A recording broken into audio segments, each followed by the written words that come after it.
The Gauteng government is lamenting the pressure placed on the trauma units by alcohol-related injuries. Now tonight we are at the West Rand's Leratong Hospital to find out exactly how healthcare workers are coping there. Our senior politics reporter Ziyanda Ngcobo joins me now. Ziyanda, of course, the provincial government would want us to see what exactly those trauma units are looking like, but I'm keen to know, are they going to be giving us the same kind of access to the wards where the COVID-19 patients are being kept? Well, Kathy, I can tell you that, they will be very cautious in terms of allowing us inside the COVID-19 wards because of the safety precautions. But let me just take you through the procedure of what happens when you arrive at Leratong Hospital. To my right, Kathy, you'll see the ambulance truck here, and this is exactly where, the patients come in for emergencies. And we were told by officials here that, in fact, if it's a COVID-19 patient, they have to call ahead so that they are able to actually tell the doctors who are at the facility that they will be receiving a COVID-19 patient, and thereafter, Kathy, they will be able to take them to the specific section that has been allocated for COVID-19 patients. Kathy, it's Monday evening, and the doctors and healthcare workers here lament the fact that, once the week begins, they see a surge in alcohol and domestic violence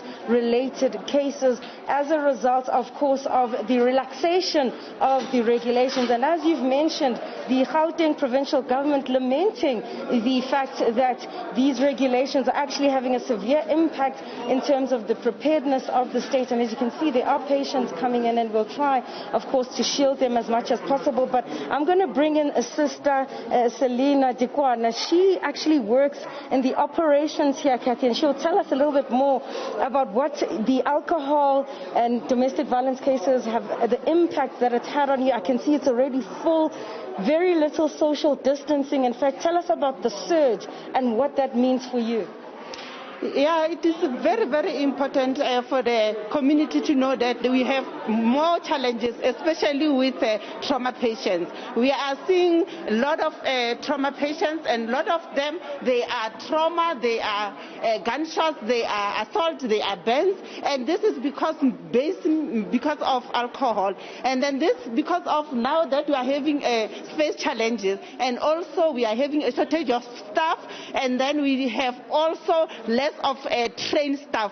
Now that when we ventilate them, you will only find that only one nurse is nursing that ventilated patient. So it's a problem, and when we're supposed to take them somewhere else, we have also a challenge because we cannot take them to other wards because also the wards are also full. So we'll be nursing them more than 3 days in casualty. And now it is a problem because of when others they come, we are experiencing a lot of challenges. And staff, they are disgruntled because when they come in here, these people, they are fighting. They are fighting us because of they are drunk, and then when they come in, we don't even manage them properly because even the escort, they fight to come inside here. Even when they come, they are really severe that they need ventilation. And now that we are in now a COVID pandemic, now these patients, we cannot even nurse them. And our challenge with our casualties that is a mixed ward. We are not separated. We are seeing medical, we are seeing even trauma in one unit. Also the gynae. So really this is a challenge for us.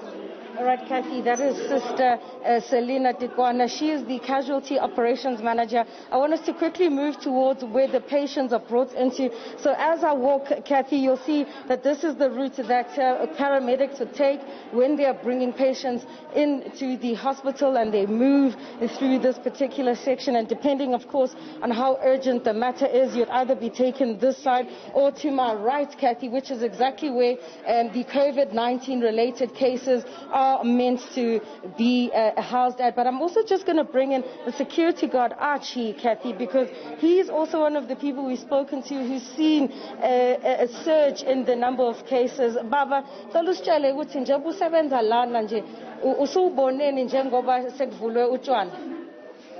Ndibone umahluko omkhulu oko njengoba sekuvulwe utywala